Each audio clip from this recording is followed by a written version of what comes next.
Nos quedan unos 5 minutos para hacer preguntas. ¿Alguna duda? ¿O se las hago yo a ustedes para ver si quedó claro? Doctora, nos habló usted sobre los triglicéridos y del papel que tienen especialmente en la mujer. Nos explicó de que obviamente una elevación de triglicéridos para una misma cifra implicaría un mayor riesgo para la mujer que para el hombre. Concretamente, ¿a partir de qué cifra considera usted que se deben dar los ácidos omega 3? ¿Es un complemento o debemos dar primero fibratos? ¿Qué debemos hacer? Bueno, esa es una muy buena pregunta en lo que yo en lo particular creo que hay que aplicar el criterio clínico, ¿no? Definitivamente la hipertrigliceridemia, como ya lo dije, es un factor de riesgo cardiovascular en la mujer.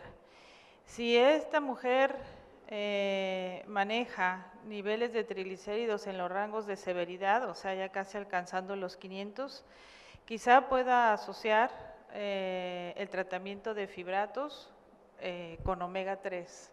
Hay artículos, también tenemos evidencia disponible que solo el omega 3 va a mostrar, como ya lo vimos en las tablas, una reducción significativa de la reducción de los niveles de omega 3. Pero hay otra cosa muy importante. Si yo sé que esta mujer tiene otros factores de riesgo predisponentes para incremente todavía su riesgo cardiovascular, quizá yo le tenga que adicionar el beneficio de una estatina I, porque la evidencia científica en disminución del riesgo cardiovascular en la actualidad pues es menor, aunque no esté en cero, con el uso de fibratos y de omega 3. O sea, los tres grupos han mostrado impacto en mi objetivo final, que como todos sabemos va a ser la reducción del riesgo cardiovascular, no solamente la disminución de los niveles, más sin embargo, el número uno, como sabemos, son las estatinas. Entonces, creo que yo en lo personal particularizaría el caso de esta mujer y vería cuál sería mi beneficio óptimo en el tratamiento, ¿no? Ya que uno de los beneficios es que los ácidos omega 3 se pueden combinar ya sea con estatina o con fibrato. Ok. Aunque estamos hablando de riesgo cardiovascular, hay otro tipo de riesgo con la elevación de los triglicéridos, que viene siendo la pancreatitis. ¿A partir de qué cifras el paciente entra en riesgo de desarrollar este problema? El riesgo de la pancreatitis va a estar presente sobre todo, como lo mencioné, en lo que sabemos o conocemos con los niveles elevados, muy altos, que son niveles que superan por lo general más de 500 miligramos, ¿sí? En este el riesgo va a ser mayor para que mi paciente desarrolle un cuadro agudo de pancreatitis. Ok. Sí hay que recordar que a partir de los 150 miligramos, por cada 100 miligramos que se eleven los triglicéridos, va a aumentar el riesgo en un 4%. Por lo tanto, cuando las cifras de triglicéridos estén arriba de 500, obviamente nuestra prioridad será bajar los triglicéridos en relación al LDL.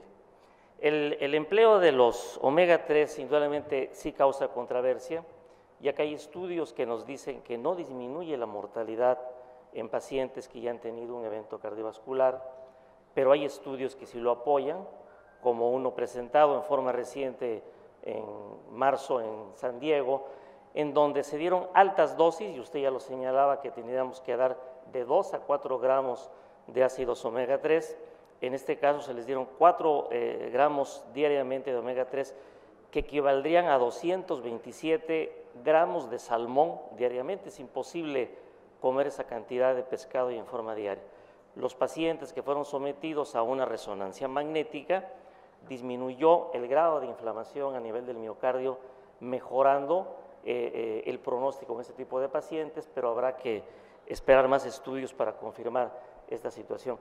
Doctor, hablaba usted de la aspirina, pero sí estaría de acuerdo que el uso de la polipíldora es más o estaría más enfocada a la prevención secundaria, ya que hay un abuso en prevención primaria del uso de la aspirina, esperando que esto disminuya algún evento cardiovascular, cuando hay grandes estudios como el POPADAP o el GPAI que han demostrado que la aspirina en prevención primaria no va a tener mayor efectividad.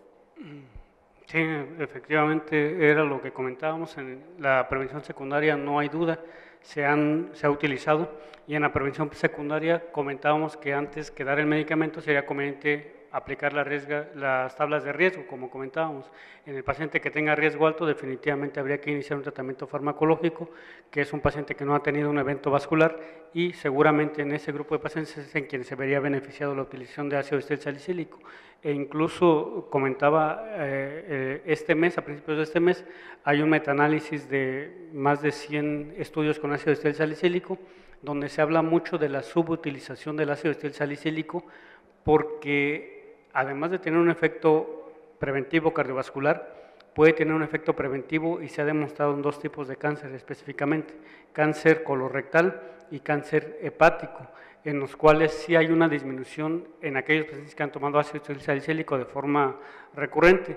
A lo mejor le tenemos mucho miedo al riesgo de sangrado, pero también comentábamos que hay muchos estudios que demuestran que es más el riesgo o más el beneficio de prevenir una enfermedad cardiovascular que el riesgo de sangrado, aunque también tendríamos que individualizar a cada paciente. Seguramente si hay un paciente que tiene mucho riesgo de sangrado por una situación clínica específica, estaría contraindicado, pero creo que sí sería cuestión de individualizar y aplicar las tablas de riesgo para saber en quiénes sí sería conveniente dar ese tipo de medicamentos. Doctor Ramón, si estamos pensando en utilizar la polipíldora en pacientes ya que tuvieron un infarto agudo del miocardio, también nos encontramos con pacientes que tienen resistencia al uso antiplaquetario del ácido acetilsalicílico. Entonces, en estos pacientes, además de la polipíldora, ¿le vamos a dar un medicamento, un inhibidor de ADP o agregando, porque no sabemos si este paciente tenga resistencia al uso de la aspirina? Bien, en este caso es frecuente que nosotros veamos ese grupo de pacientes. Soy cardiólogo intervencionista, hacemos estudios de coronariografía y cateterismo con ocasión de stents con mucha frecuencia, y son pacientes que tienen muy alto riesgo. Seguramente más del 80% de los pacientes caben dentro de los que se les puede dar este antihipertensivo para controlar la presión. Sabemos que hay dos cantidades, 5 miligramos y 10 miligramos de ramipril. Seguramente va a haber quienes caigan en ese grupo, pero también va a haber pacientes que estén fuera. Si yo tengo un paciente que requiere dosis mucho más altas de medicamentos, a lo mejor no sería el medicamento ideal, tendría que darlos de forma combinada, pero la idea es darlo a los grupos más grandes con la intención de disminuir en población, en porcentajes importantes, ese riesgo cardiovascular, y seguramente también si es un paciente que tiene intolerancia al ácido estil salicílico, a lo mejor tendríamos que evitar el medicamento y darles únicamente inhibidores de ADP por el tiempo que lo requiera, incluso el trifusal como una posibilidad para el ácido estil salicílico. Bueno, estamos en tiempo. Les agradecemos su atención. Muy amables.